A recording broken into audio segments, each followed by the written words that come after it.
বৌদ্ধ সম্প্রদায়ের প্রধান ধর্মীয় উৎসব শুভ বুদ্ধ পূর্ণিমা আজ। যথাযথ মর্যাদা ও ভাব গাম্ভীর্যের মধ্য দিয়ে সারা দেশে এই উৎসব উদযাপন করছে বৌদ্ধ ধর্মাবলম্বীরা। বুদ্ধ পূর্ণিমা উপলক্ষে আজ ঢাকা সহ সারা দেশে বৌদ্ধ বিহারগুলোতে বুদ্ধ পূজা, প্রদীপ প্রজ্বলন, শান্তি শোভাযাত্রা, আলোচনা সভা, প্রভাত ফেরি, সমবেত প্রার্থনা সহ নানা কর্মসূচির আয়োজন করা হয়েছে।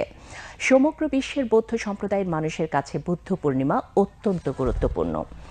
বৌদ্ধ ধর্মের প্রতিষ্ঠাতা গৌতম বুদ্ধের জন্মতিথি উপলক্ষে বুদ্ধ পূর্ণিমা উৎসব উদযাপন করা হয়। বুদ্ধ পূর্ণিমা উপলক্ষে রাষ্ট্রপতি মোহাম্মদ শাহাবুদ্দিন এবং প্রধানমন্ত্রী শেখ হাসিনা বৌদ্ধ ধর্মাবলম্বীদের শুভেচ্ছা ও অভিনন্দন জানিয়েছেন। দিবসটি উপলক্ষে আজ বিকেলে বঙ্গভবনে বৌদ্ধ ধর্মাবলম্বীদের সংবর্ধনা দিবেন রাষ্ট্রপতি মোহাম্মদ শাহাবুদ্দিন। আজ সরকারি ছুটির দিন।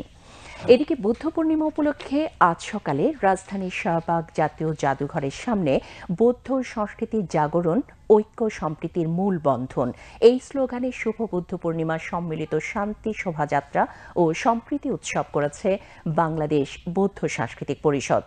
এই শোভাযাত্রার উদ্বোধন করেন ধর্মমন্ত্রী মোহাম্মদ ফরিদুল হক খান।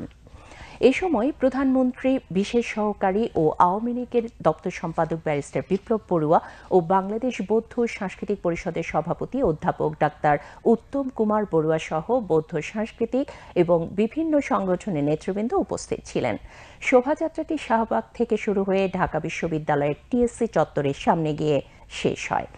অনুষ্ঠানে ধর্মমন্ত্রী সমাজের শান্তি প্রতিষ্ঠায় মহামতি বুদ্ধের দর্শন ও জীবন আদর্শকে লালন করে দেশের উন্নয়নে সবাইকে ঐক্যবদ্ধভাবে কাজ করার আহ্বান জানান।